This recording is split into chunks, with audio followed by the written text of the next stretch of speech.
Hello friends, welcome to learner zone. आज मैं आपके लेके आई हूँ मिक्स प्रॉब्लम्स के 5 क्वेश्चंस। जैसा कि आपको पता है कि 15 मार्क्स के क्वेश्चन इसमें से एग्जाम्स में आ रहे हैं, लेकिन सबसे पहले एग्जाम में आपकी अप्रोच रहेगी कि आपको 15 सिंप्लीफिकेशन के क्वेश्चन है, 5 डीआई के क्वेश्चन है, 5 सीरीज़ के क्वेश्चन है। जब आप वो कर लेंगे तो आपको फिर मिक्स प्रॉब्लम्स में आना है। देखिए, मिक्स प्रॉब्लम्स को एग्जाम में करने में टाइम लगता है। टाइम इसीलिए लगता है कि हम लोग क्या करते हैं कि क्वेश्चन को पहले पूरा रीड करते हैं, देन सारी कैलकुलेशन को पेन एंड पेंसिल से करते हैं। ऐसा नहीं करना है आपको। बहुत ही सिंपल लेवल के क्वेश्चंस आ रहे हैं। मैंने यहाँ भी बहुत ही सिंपल लेवल के क्वेश्चंस आपके लिए लिया है, एग्जाम स्पेसिफिक।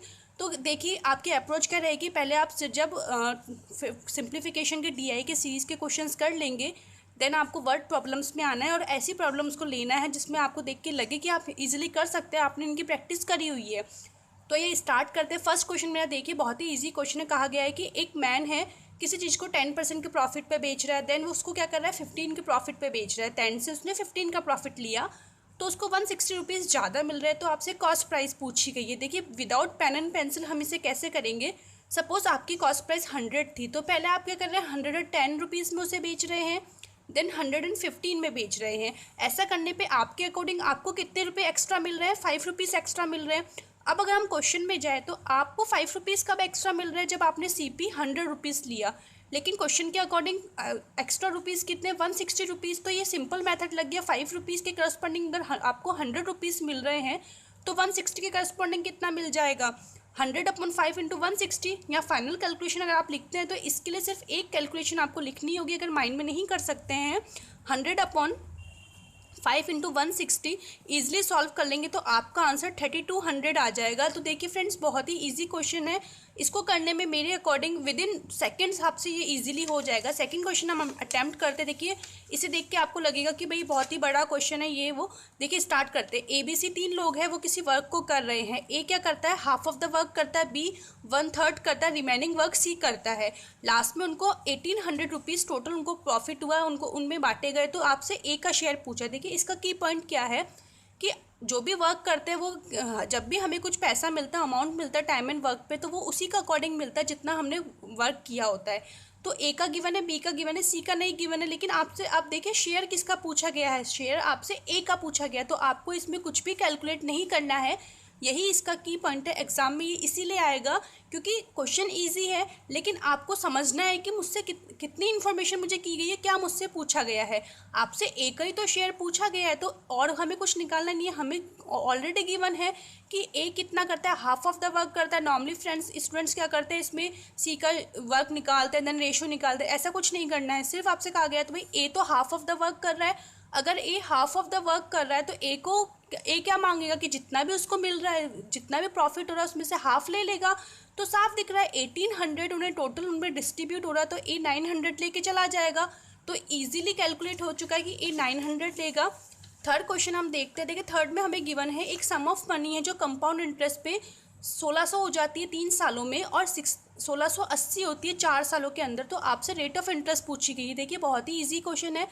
कंपाउंड इंटरेस्ट की डेफिनेशन से ये क्वेश्चन हो जाएगा। कंपाउंड इंटरेस्ट होता क्या है कि आपको हर ईयर ब्याज पे भी ब्याज लगता है। दैट मीन्स अगर पहले साल का आपका कुछ भी एक अमाउंट बन जाता है, इंटरेस्ट आ जाता है, तो आपको दूसरे साल क्या होगा, आपका नया प्रिंसिपल क्या होता है, पहले साल का अमाउंट। अगर 3 ईयर की बात करें तो तीसरे साल का जो आपका प्रिंसिपल बनता है वो 2 साल तक का अमाउंट बन जाता है। तो इसमें क्या गिवन है कि 3 सालों में आपको 1600 रुपये मिल रहे हैं और 4 सालों के अंदर आपको 1680 रुपये मिल रहे हैं। तो इसका मतलब क्या है कि आपके 4th ईयर के लिए अब आप डिफरेंस अगर देखेंगे दोनों में 80 रुपीज़ का डिफरेंस है। लेकिन जब ये 1680 आपने कैलकुलेट किया होगा, ये 80 रुपीज़ का कंपाउंड इंटरेस्ट, इसके लिए आपका प्रिंसिपल क्या बना होगा, जो 3 साल का आपका अमाउंट होगा। दैट मीन्स ये 80 रुपीज़ का जो आपको कंपाउंड इंटरेस्ट मिला है ये इस 1600 के ऊपर मिला है।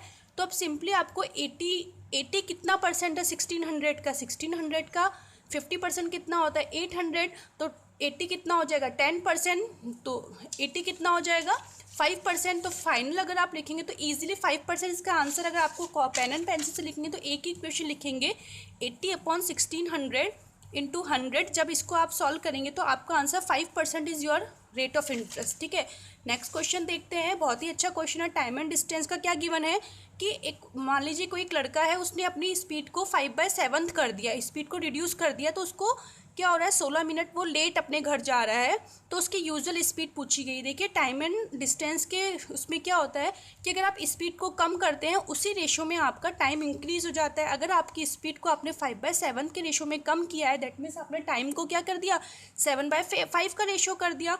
तो अगर स्पीड आपकी 5/7 है या 5/7, तो टाइम क्या हो गया, 7/5 हो गया। अब टाइम के रेशो के अकॉर्डिंग देख रहे हो डिफरेंस कितना है, 2 रेशो का, एंड यहाँ पे आपको 16 मिनट्स का डिफरेंस की मैंने, इसका मतलब 1 रेशो आपको किसके इक्विवेलेंट हो गया, 16/2 8 मिनट्स के इक्विवेलेंट हो गया। अब आपसे यूजुअल टाइम पूछा गया है, दैट मीन्स तो यूजुअल टाइम आपका कितना हो जाएगा, 8 × 5, दैट मीन्स वो 40 मिनट्स ले रहा है। इसे कैसे करेंगे, 5/7 आपका माइंड में कैलकुलेट कर लेंगे, नहीं है तो जिनसे नहीं होता उनके लिए बता रही, 5/7 आपका स्पीड का रेशियो और टाइम का रेशियो कितना, 7/5 हो जाएगा। यहाँ से डिफरेंस 2 रेशियो का है, 2 रेशियो किसके इक्विवेलेंट गिवन है आपको 16 के, तो 1 रेशियो कितना हो जाएगा आपका 8 मिनट। अब आपसे यूजुअल पहले वाला टाइम पूछा है, तो पहले वाला टाइम कौन सा, कि जब वो 7 की स्पीड से जा रहा था, तो उसका पहले का टाइम कितना हो जाएगा, 8 × 5, 40 minutes is your answer. Next हम देखते हैं, लास्ट क्वेश्चन है।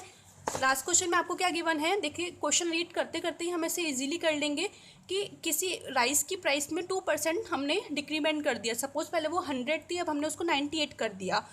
अब वो कितने केजी ऑफ राइस खरीदेगा, जितने वो पहले 49 केजी रुपीज़ खर्च कर, 49 rupees KG rice, 49 KG rice के लिए जितने रुपीज़ खर्च कर रहा था, उतने में ही वो अब कितने